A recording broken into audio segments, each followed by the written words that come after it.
Entry 5. Disaster at the worksite. Clearly, we will not be moving clarity control like we did with the K1 artifact. It reacted violently to the attempt. I have entered 19 casualties into the log, since 19 engineers from the Henu team were first caught in its reaction, though there were many more than 19 bodies when it was finished. I have sequestered the recordings, especially the sensorium telemetry. Quite upsetting. Yet I do not believe it was an act of hostility. Even this outburst carried themes of duplication, as if clarity control wanted to show it could help me. It whispers to me. I have been communicating with it, just as I did the K1 artifact. I dashed off a memo to the expedition team, all fully NDA'd of course, with hashes of their brain states on file as proof of honesty. I tried to be plain. Yes, we will proceed with necessary caution, but I am now in contact with clarity control. I am in communication with an intelligence so far beyond our own that it can manipulate us like stones on a go board. Terrifying, obviously, but not malevolent. Not malevolent. If it wanted to extinguish us, according to Dark Forest logic, perhaps, it would simply drop a Strangelet into Earth. There is nothing it could possibly want from us that could not be obtained elsewhere. Even if it were so malicious as to feed on the raw suffering of conscious minds, it would be easier to build vast hell simulations or to engineer a custom species capable of limitless woe. If we are endangered by clarity control, it is only through accident or miscommunication, or punishment. Punishment is a key part of any teaching process.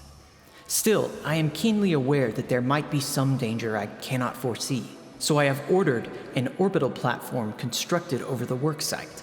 If we need catastrophic containment or a quick and thorough redaction of our work here, the platform will excurse from its orbit and collide with the site. Europa's orbital dynamics make even high polar orbits very unstable, so the platform needs onboard power for course correction. A fission reactor makes sense. It requires less refueling than a fusion plant, and it's easy to hide something in the design that will allow it to achieve extremely prompt criticality. Now we can proceed with peace of mind. Corporeal status. Body at 33.2 C. Pulse 33 beats per minute. Strength good. Blood pressure 120/100. Respiration 10 breaths per minute. Pulse ox 90%. Oxygen radical cleanup in progress. Today's blood mix is enriched pig's blood with new modified monocyte. Prep for liver regeneration and gallbladder transplant underway. Message from Bray, Elizabeth. Decrypt. P key. Clovis root. Pad Elsie. Fine. I'm coming. If only to limit the damage you can cause. If you tell the family I'm sick, I'll never speak to you again. I won't even let you treat me. You'll have to watch, helpless, as your own granddaughter falls victim to your own mistakes. I hope you're still someone capable of being troubled by that. E. Save. Entry 6. A gate, of course. Clarity control is inviting me to make a gate. The messenger hypothesis. Aliens would seek the most efficient method of interstellar contact. Starships are slow, fragile, and massive. It is easier to send a set of instructions for a message receiver or a construction blueprint for a portal. This explains the reports of visions and paranoia at the K1 site. The idiots were receiving a message, but they failed to divine the true purpose. Or perhaps the invitation was only intended for me, and it is an invitation. But I will need more data and more talent to answer it. I feel that the gate clarity control wants me to build is not any form of product of clarity itself. The design, I think, is Vex. Those pestilential nuisances encountered on Venus and occasionally elsewhere. If I need a Vex gate to fulfill clarity control's purpose, then I will make a Vex gate in the simplest way. I will have a Vex build it for me. I know exactly where to find one. The only trick will be concealing the fact that I've taken it. Asset activation. Venus, Ishtar, management. Trust fund. Venus, Ishtar, labor. Dennis. Venus, aerospace. ISR, NASA. Venus, aerospace, cargo. Warbler. Entry 6 Amendment. The raid on Ishtar Collective went off flawlessly. Some casualties during the outbreak, of course. They were woefully unprepared for their artifacts to switch into expand and exploit behavior. Necessary sacrifices, alas. They died meaningful deaths for a vital human project, even if they didn't know it. Heroes, everyone. After Rasputin intervened with frames and orbital fire, there was an urgent need for search and rescue. An easy task to have one of our ships slip away with a specimen. By the time Ishtar is up and running again, they'll attribute the missing artifact to damage during the battle. The stolen machine is now at work building the gate I require. The gate shares nothing in common with the structure of clarity control. In fact, I'm not sure it has a structure at all, beyond the gross material form and some apparently arbitrary interior complications. Even the materials are elementally basic. Perhaps the design is old on a cosmic scale, dating back to an era before supernovas, when there was very little free metal. I think the structure of the gate is simply a password, a configuration of symbols which will be recognized by some distant technology. A connection will be made. And what will we find when we pass through? The Babylon of the universe? The Silk Road? Some cosmic union? I will be the first, of course, but I will not go in the flesh. I will use my assistant as remote proxy. It is all so exciting that I can hardly... Corporeal alert. Body at 30.2 C. Emergency cooling. Pulse aphid defibrillating. Pulse ox 110%. Supportive oxygen. Inducing protective syncope. Note: the water and the wave. Quickly, I have to get it down. I was a beast upon the earth, a salamander or an eel. Water passed through that earth as streams pass through a garden. Beside each stream grew sweet grass. Not much of it, but enough to feed little aphids who lived mean and starving lives. Now there came an upwelling of water from the earth, so that the streams ran fat and slow. The grass grew thick. The aphids mated and multiplied. Ants came to enslave the aphids, and the aphids joined together to oppose them. And in victory, they returned to tend their grass, to aerate its roots and spread its seeds. So they did thrive. Now, it occurred to me that I might join two streams by crawling between them on my belly. Having done so, I saw that I might dam one stream to divert its water into the other. The aphids of the first stream came to me in protest, but I said to them, "Go to the new pond I have made you, and join the aphids there in cultivation, and I will send more water unto you." And they were greatened by the joining. Thus, I proceeded to join all the streams together into one pond, and whenever the aphids of a small stream might protest, I said to them, "Go look at my pond, and see the plenitude I have provided to my people there." When it became necessary to stop those upstream from polluting the water, I offered them the bounty of our pond, the grass and the watercress. And if they did not yield, I sent the ant fighters against them, because their petty good injured the good of the all. I appointed ministers of water and soil and seed and war, and to the most loyal I gave these posts as reward. But ultimately, their power depended on me, for they were aphid, and I was Leviathan. In time, I became the coordinator of all water and the dispensator of fertility. Then I became the coordinator of coordinators, and I gave up the control of thirst and life for control of those who had control. And all my craft became the pure and abstract management of power. Author's note: reminds me of a book, Theory and Practice of Something, by E. Goldstein, or that Michael's tract about oligarchy. Then I saw upon the horizon a wave, and the wave was God, and it approached me, saying, "We are as one, you and I. We are the gathering of the waters. Gather unto me as they have gathered unto you. We will be as one." The aphids screamed and begged me for salvation, but I was not of them. I was of the wave. Clearly a message from clarity control, and written in allegorical large print. I am, in the eyes, or whatever percepts it possesses, of clarity, the leader of humanity. This is why they contacted me. This is why they want me. They are an association of coordinators, those whose choices cause change, and they are inviting me to their pantheon. We must finish this gate. Message to Bray, Elizabeth. Encrypt. P key. Clovis root. QD resist. Shore. RNG seed. AM 241. Pad Elsie. Warning. This transmission will expend entangled qubits for security. I see that your ship is making its orbital insertion. I trust the progress on Bray Station will impress. It makes a fine mooring point, if you please, and its transmat facilities are the quickest way down to the surface. There is no luxury as fine as a good telephoretic network. It gets you to the edge of the map, where the real work begins. I'll want to examine you as soon as you arrive, just to get a baseline measurement of the progress of the disease. The transmat system is, unfortunately, not an adequate imager. As you're well aware, transmat obeys the no-cloning theorem, functioning precisely because it doesn't allow us to store or copy the information transmitted. Otherwise, there would be no need for exobodies. We could simply print healthy copies of ourselves from the transmat. Perhaps Willow will one day learn how to engrammatize and duplicate the form. I promise I won't conduct any brain scans.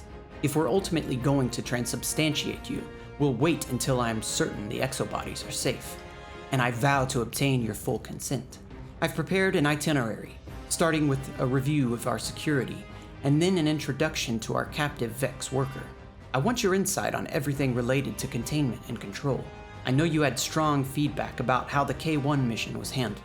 You'll see that certain areas of our facilities are off limits. They are under my personal authority, and I keep them sequestered for everyone's safety. I know you'll be curious anyway. I won't condescend to give you instructions you won't obey, but know that your attempts to penetrate those areas won't succeed. Welcome. We have so much to do. Entry 7. We passed through the gate, myself and my team. Elizabeth insisted on coming. I could hardly call her all this way and then refuse her. Exobody status. Proxy mode. Remote operator. Microwave repeater link. Internal temperature 222 Kelvin. Superconducting media loaded. Diamond anvil, hydrogen sulfide, carbon nanotube mesh. Remote sensorium latency 16 milliseconds. Q-dot battery charge 10,100 years at current load. Spintronics in neuromorphic mimetic mode. What lay beyond? Gateway analysis. A non-gravitating, purely geometric, traversable wormhole of the Ellis configuration. There is no singularity and no firewall. Interesting ramifications for ER equals EPR. The wormhole manifold provides a pathway to another 4-point in our spacetime, or in a nearly parallel universe in the quantum mini-worlds ensemble. We passed into a gallery of awesome light. It struck us to our knees. The probe imagery did not prepare us.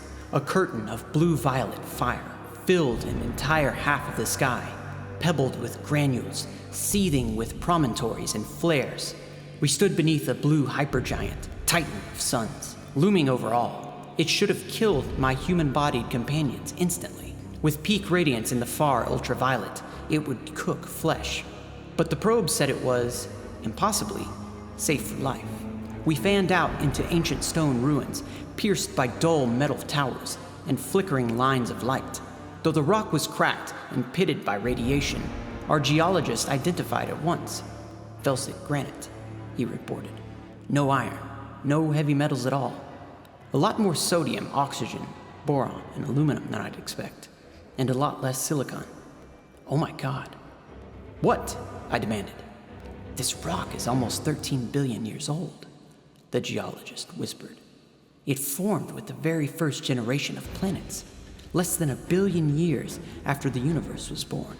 We are standing on a dissected piece of one of the first worlds. That's not possible, the astronomer protested. That's a Type O hypergiant up there. They're lucky to live 2 million years, and its metallicity is 15 sigma above average. That is not an old star. I opened my proxy alarms to the light. The gate had taken us to a miracle. This star was big enough to fill the solar system from the sun to the orbit of Neptune, bright enough to shine like the full moon, even from the distance of Alpha Centauri. Yet here I was, unblinded. Something had tampered with this star.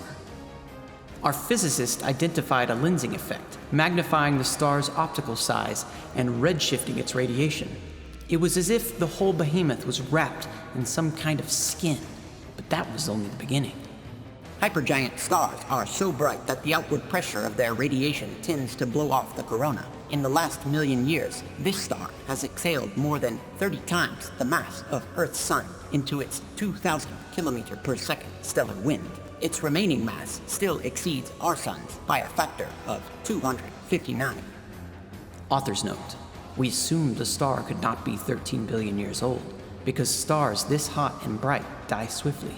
But that was before we saw. Our instruments identified glints of brighter light against the sunfire. They were orbiting mirror clusters, gathering the star's radiation and focusing it back, burning wounds in the photosphere. These solar stigmata hemorrhaged endless flares, geysers of energy, and precious metals. Above those cutting mirrors, rings encircled the star like garrote wires. These were particle accelerators, generating blades of electromagnetic force that stabbed down into the star's skin, through photosphere and tachycline, towards the core. They're stirring it, I realized. To pull metals out of the core and fresh hydrogen down to fuse, it's possible that they had refueled the star. They were stoking it. Enormous portals dumped streams of hydrogen into the giant, replenishing its mass and fusion power. At this obscene size and brightness, this star should have gone supernova in less than the 2 million years it would take a single photon to crawl from the core to the surface. But with careful refueling, that supernova could be averted. This giant might have been here since the dawn of stellar time. Perhaps this star had begun as some metal-poor population 2 dwarf, surrounded by meager rocky planets, but the inhabitants of one of those planets had found a way to pump their sun full of hydrogen, supercharging it, pushing it to the edge of stability, all in the name of making metal. In the early universe, elements heavier than helium were unthinkably rare, so these firstborn aliens built a forge, a fusion smelter for the atoms they needed. We turned outwards, hoping to locate pulsars in the sky, and thereby fix our position. But the stars were blotted out by a swarm of bronze disks. They were statites, a shell of artificial worlds hovering on the star's radiation. Years ago, I had proposed tearing apart Mercury to form a shell like this, and here, I found my ambition achieved 1,000-fold. It seemed our gate had delivered us upon one of these statites. We ventured out of the ruins onto an island of living glass, broken by fissures of deep green light and reservoirs of white fluid. Around the glass, a shallow sea trembled with tiny intersecting waves. In one direction, a cloud of mist obscured a shattered tower, its form uncannily different from the surrounding architecture. Above us loomed structures linked by bolts of lightning, reminiscent of the Citadel ruins on Venus. And that was when, in spite of the awesome power on display, I felt crushing disappointment. There was no trace of Clarity's influence here at all. Author's note. Except perhaps in that mysterious tower? If this was a Vex construct, then it was an ancient and formidable one. But in a few minutes, I had already grasped its overall purpose. It was no longer an area of crisis and potential, somewhere off the edge of the map, just mighty clockwork. I had come hoping for a meeting with the unknowable. Instead, I had found an engineering museum. Oh, we could explore it for thousands of years and not touch a single % of its wonder. But Clarity had promised me a solution to immortality. I had promised Elisabeth a cure. I needed a way to use Clarity as a solvent and seed for my exobodies. How would I find it here? Perhaps the Vex themselves were the key? I knew that the Ishtar Collective had achieved stable simulations of human minds. They refused to share their method with me. What if they had stolen the method from the Vex they studied? I called over one of my scientists, an M. Sundaresh. I want to bring back the samples, I told her. There will be some risks. The Vex are not always docile. Some at Sol Cessant even suggested we were in the state of war with the Vex, though I felt their responses were more like the stings of drowsy hornets. Is your team ready to accept the risk? She nodded at my proxy. Of course, Mr. Bray. We've come this far. No sense going home unless we bring something with us. I dispatched teams to secure Vex samples. When they had begun to harvest fluid from the nearby reservoir, a group of lightly armed Vex platforms attacked them with inaccurate weapons fire. Elisabeth replied with the matter laser, a grotesquely disproportionate weapon. A coherent matter pulse bears the same relation to an ordinary bullet that a gamma laser does to a flashlight. There was nothing left to salvage. I explained to her that we must proceed as investigators, not conquerors. If we simply scavenge and abduct out of curiosity, the Vex will reply in kind. And that is a risk we can manage. But we must not provoke them to war. Note-Vex Fluid. Specimen report. Volume of fluid recovered from Vex reservoir, located on a statite hovering above the Forge Star 2082 Volantis, colloquially Vex mine fluid, or Vex milk. Informatic exchange with any Vex substrate has proven hazardous. The Ishtar collective data Elisabeth has analyzed warns against risks ranging from physical infection by Vex cytostructures to transmission of substrate-free syntactic replicators, malignant oncomemes, and viral semiotic signifiers. A particular nuisance to have Vex ideas suddenly assigned to basic concepts in your mind. You want to think about an apple, and instead your brain chokes on gauge, contrast, gouge. I have therefore proceeded under Solcescent's wildfire, hex-tempered, and brainstain protocols. Vex milk is non-Newtonian, highly conductive and non-compressible. Its viscosity and surface tension are variable. It can form a resistant membrane, or climb the walls of a container like a superfluid. I have even observed the Vex milk store kinetic energy in zero viscosity vortices, essentially liquid flywheels. One must be careful when stirring it, lest it retain the motion for some future escape. Chemically, the Vex milk is an alkaline solution of dense salts in water. These salts range from sodium and calcium to lead, and even, in barely detectable amounts, plutonium. Not good to drink. Suspended in this solution are cells of silicoid structure, 100 to 200 micrometers in size. Their shapes are heterogeneous, but always geometric, reminiscent of Earth's radiolarian protozoa. Many have needle-like pseudopods, which transform between stiff spines and motile whips on the basis of some piezoelectric response. Imaging of internal structure detects a nucleus and a genetic molecule analogous to DNA.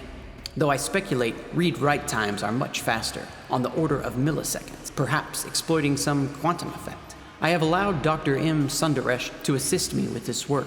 She has discovered several levels of abstract higher order to the motion of these radiolarian cells. Some of these ensembles are distributed across space, some across time.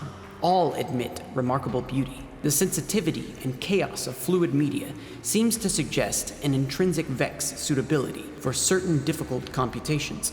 Perhaps this is reflected in the nature of Vex thought, porous and miscible. I would request telenomic analysis from AICOM resource if I did not expect the tyrant to get its grubby Russian paws on my data. I hesitate to apply anthropomorphic concepts of intelligence, self-awareness, or even sentience to such an alien cognition, but I strongly suggest that each radiolarian element is in communication with its neighbors, and possibly even retains holographic record of the larger structure. If so, we could safely assign the trait called Schroeder-thalience to the Vex milk, the ability to communicate internal states to others and to model the external state of the world. I note that the Vex milk, while computationally powerful, seems to avoid semiosis. That is, it prefers to mimic the actual dynamics of phenomena rather than assigning a symbol. This is a fundamental difference between Vex cognition and our own. We encode inputs as symbols, manipulate the symbols according to some set of logical rules, and produce output.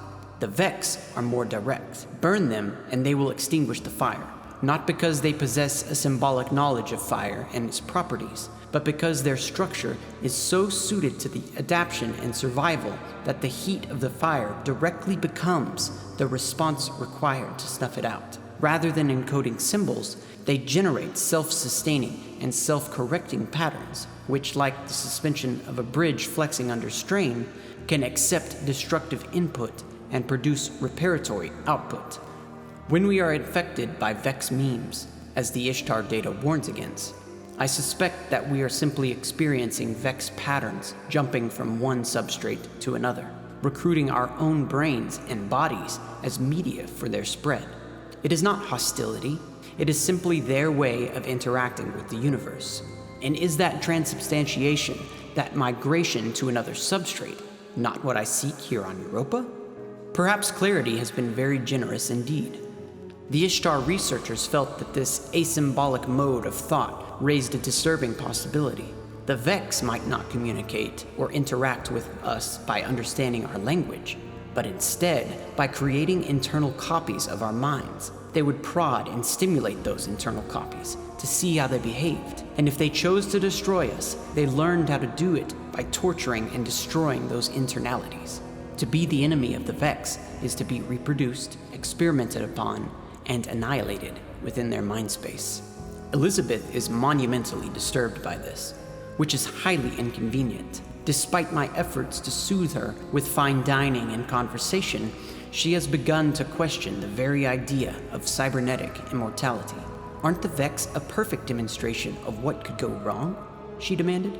Human minds trapped in a totally inhuman context, tormented and mutilated by an unsympathetic alien god. If we want to preserve our minds for eternity, couldn't we end up that way? Aren't we giving up the grace of death? The promise that all suffering will end? Elisabeth, I countered, perhaps too sharply. The Vex are already doing this to our minds. They will do it to us whether we are in weak flesh or durable metal. If they got into our bodies, into our blood, we would be far safer in an exobody. In fact, I can think of no finer way to resist Vex infiltration. Dr. Sundaresh requires further expeditions to the Forge Star for material. She does not trust the other members of her team, claiming suspicion of Vex exposure, and prefers to work directly with me. Very well, but I wonder what peculiar internal motives she harbors. I reformatted my assistant. No sense taking risks. Who knows what might get into my head through the proxy link. Entry 8. Eureka. The Vex radiolarian fluid is obviously too virulent for use in exominds. But if exposed to Clarity, the Vex patterns break down and the fluid takes on some of the properties of Clarity itself, namely its reductive effect. Introducing a tiny aliquot of this rectified Clarity into an exomind solves the loop billboard crash cycle, as far as I can tell, permanently. The combination of Vex fluid and Clarity is the key to cybernetic immortality. Speculation. The interaction of Clarity with its caustic anti-structural properties and the Vex mind fluid with its highly physicalized and asymbolic architecture creates a physicalized algorithm that can serve as a random seed for the knockouts required to sustain a viable exomind. Author's note. I'll never sell that to a board. Easier to say that the exomind is too stiff and deterministic to support a human consciousness, which depends on some random failures and turbulence to keep it supple. Clarity provides an algorithmic seed, adding error to every operation, which replicates that original turbulence.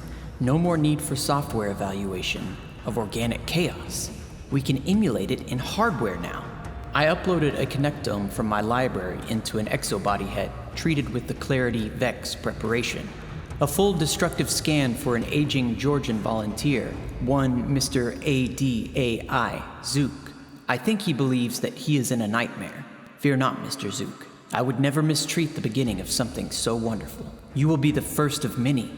They shall march out of this European laboratory and sweep away every infirmity, every disease, every loss, until all humanity rests in the loving permanence of my exobodies, and the future will look to me in humble gratitude. The problem, of course, is that we are going to require more Vex fluid. Author's note. Too complex. Exomind too harsh and cold. Clarity plus Vex fluid is the spice, the secret sauce, the oil of easy function. Corporeal status. Body at 37.6 C. Recommend supplementary cooling. Pulse 110 beats per minute. Stroke arrest risk. Blood pressure 150/100. Pulse ox 150. Blood volume overfill. Oxygen radicals over safe levels. Recommend tap and wash cycle. Warning, body status not sustainable. Recommend smile pod sabbatical. Message to Bray, Elizabeth.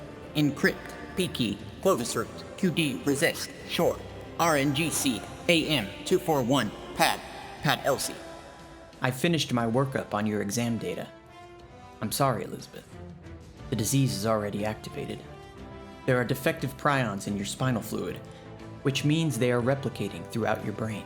Without treatment, you have 15 months. If we fought the prions with aggressive cytomachine injections, immunosuppressants, and gene therapy, you could last 5 or 6 years. We could even alter your sensorium to knock you out and emulate sleep, and that might give you enough quality of life to conduct some final research and say your goodbyes. I know that I have been a cruel and domineering grandfather. You and your sisters have speculated that I intentionally sabotaged your father's genome so he would never outlive me without my help. That doesn't bother me. Actually, I wish I'd thought of it myself, to force my own beloved progeny to either achieve synthetic immortality or die in agony. Now that would be commitment to greatness. But I never wanted to hurt my grandchildren. Grandkids have always been my favorite. Do you remember that old Clovis Bray contract I showed to you? We want your grandchildren. My collaborators could keep the rights to their inventions, but Braytech would own unexpected combinations of those inventions. Grandchildren are unexpected creations, the wonderful knock-on consequences of reproduction. We have children rather than making clones of ourselves, because the exploration of possibilities lets us find new ways to survive a changing universe. If the 52-card playing deck has never been shuffled the same way twice in the entire history of the universe, imagine how many possible grandchildren could have produced. Imagine how many possible grandchildren I could have produced. And out of all those possibilities, I got you, the finest of them all. I owe you the salvation I couldn't give your father. Please consider making a terminal scan and decanting your mind into an immortal exobody. I myself plan to do it soon. Send. Message from Bray, Elizabeth. Decrypt, P key, Clovis root, pad Elsie. I don't trust you. You made the same promises to father, didn't you? I won't put myself in one of your humaniform torture dolls until you can prove it's safe. And even then, I don't know. I don't know if I want to be a part of your Luca dream. Stop trying to get that rhubarb compote recipe right. You serve it at every dinner, waiting for me to say it's just like Grandma made it. It's pathetic. And you wonder why I'd rather eat with the crew. E. Delete. Entry 9. The infrastructure is in place. We are now in limited exobody production. I have allowed small Vex platforms to pass through the gate from 2082 Volantis, apparently intent on constructing infrastructure on this side. They are captured, drained, and discarded. Their mind fluid goes into clarity control. The alkahest flows back. The machine of immortality has begun its slow turn. In ancient days, they believed that the source of the alkahest was the Philosopher's Stone. I have named my own source after that deepest, oldest stone, a place where the dead go to rise again, a deep stone crypt. Bray Station guarantees our security from above. The Europa Life Project provides deniability and cover. The infrastructure around clarity control will expose the Vex radiolarian fluid to clarity and deliver it to the exobody manufacturing site. Author's note. Elizabeth keeps trying to penetrate the networks around clarity control, but I have air-gapped everything and the physical coffers are secure. Once the exobodies are prepared, I will upload the minds from my research library. A century of volunteers waiting for reincarnation. The first generation is already coming online, but I will not be one of them. Not yet. And neither will Elizabeth. A true upload requires a maximum resolution subneural scan, and such a scan is invariably fatal. That means I will only get one shot. I will not take it until the exos are stable. I refuse to be an alpha tester of my own immortality. I am opening 2 noob off-the-books labs to study the Vex and the effects of clarity. If humanity is going to fully transmigrate to these immortal bodies, then the eternal welfare of all future generations depends on spotting and avoiding any dangers now. I can justify taking extreme measures. One of my most tantalizing projects involves A. Miller, a young man who suffers from a nanoparticle-induced degenerative immune disorder. I have been testing radical new imaging techniques on Mr. Miller, hoping to secure a non-destructive scan that still meets the requirements for a full-faith upload. Unfortunately, Mr. Miller's dosage of various fixing compounds and imaging radiation is approaching the limits of clinical toxicity. Despite blood and CSF washes, I fear his tumors will escape our control. I am curious about the therapeutic potential of Vex Fluid. I plan to obtain his informed consent for a human trial. M. Sundaresh comes and goes at odd hours. Her behavior is erratic. Yesterday, she discussed the possibility that we would be eternal collaborators in exobodies, and I believe she even flirted with me. An hour later, she was cold as the ice outside and put up her hand to silence me whenever I spoke. An hour after that, she glowed with joy as she went on and on about her dear wife. Then she wept. I'm not sure whether to blame my confusion on my own conception of women or on M. Sundaresh's racing mind. I cannot tolerate such volatility, and I would dismiss her instantly, except that her supervision seems to key the successful entrapment of the Vex that we need. She has a knack. Author's note: I should give a name to the figurehead Clarity Control presents to the word. Should I call her Claire? I have ordered a new herd of organ-growing pigs. I plan to be here a while. Elizabeth will still not commit to a scan. I fear she will die in some accident, and I will lose her forever. Warning. The following organs require urgent replacement: liver, gallbladder, duodenum, mesentery, thymus, spleen, cornea. The following systems require replenishment: lymph, blood plasma, skin basal layer, basal lamina layers, Alport syndrome risk, intercellular cytosol. Note-D.E.R. Infuriating.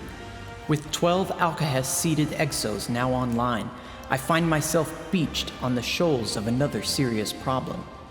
Not a transitional trauma, after all. Not a temporary ailment. Quite fatal. Mr. Zook was the first to succumb. He continued to insist that he was living in a nightmare. He complained of hunger, of thirst, of breathlessness, of a rot in his bowels. I became concerned that he was billboarding, but his exoneuron activity remained healthy. Shortly after, Mr. Zook developed a full-blown Cotard delusion. I found him trying to chisel his face off with a table shim. He insisted that his true face was covered in a thick layer of keratin, toenail was his exact word, and that the rest of his body was already dead and rotting. He became violent. I had to paralyze his motor functions for diagnosis. This only made things worse. Without the satisfaction of motor feedback, he dissociated entirely. He stopped forming new memories, which trapped him in an 8-second loop of panic. After I resumed his motor functions, I watched him fill every page of a notebook with the words, "I have just died. I am trapped in the corpse. Now I am certain I am dead. Death has taken me completely. I have just finished dying." Activity in his temporal lobes collapsed. He lost his ego barrier and achieved metaphysical oneness with the universe. Unfortunately, this spread his Cotard delusion to his entire perceptual cosmos, and he rejected the resulting necro-reality as intolerable. I have not ever before seen such all-consuming terror and dread. In the final stages of the disease, he insisted that he had been possessed by some sort of ancient Cartvellian spirit, a memory of his upbringing in Georgia. He was insistent that this spirit was female. It is an idiosyncrasy of the Kefsurian Georgians' creation myth that the male spirit is divine, while the female is demonic. Soon, Mr. Zook's fear and panic were simply too much for him to bear. He retreated into catatonia. Then he crashed. Oh, I still have the connectome scan I used to make him. That Mr. Zook can live again, but the Zook who evolved over the past several weeks, the Zook I had so many endearing arguments with, is lost. Elizabeth is more and more suspicious. She asks, what exactly makes me think these exos will turn out any better than her father did? She demands to know what I'm doing with the Vex salvage, and whether it has to do with my plans for her survival. I have hastily deleted all records of the treatment of Mr. Miller, lest she think I plan to dose her with Vex Fluid. Sundaresh came upon me just now. She seemed fascinated by my distress. She said several comforting things, and then made one extremely unpleasant suggestion that my pride and haste had caused Mr. Zook's death. I have decided to hate her. Warning. Novel prion detected in body collagen. Hypothesis. Jovian magnetosphere promotes highly abnormal protein folding. Prognosis. Massive slowing/fraying of the basement membranes. Loss of tissue binding. Inhibited durotaxis of new cells. Delamination of all body tissues into thin sheets. You will fall apart like an old book.